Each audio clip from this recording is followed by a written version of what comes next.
Fikirləşin biz, kim qorumalı torpağı? Gün hamının anası da, başlı da, namusu da, qeyrəti də bu torpaqdır. Bu torpaqdan kim qalacaq? Məhdi meydana qalacaq.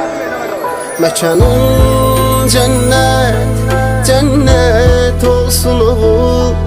Qəbrin nurla, nurla dolsun oğul. Məkanın cennet, cennet olsun oğul.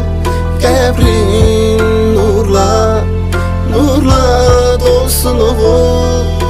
Bugün şehidim köçtü evimizden, itti gözümüzden, ama gitmir kalbimizden.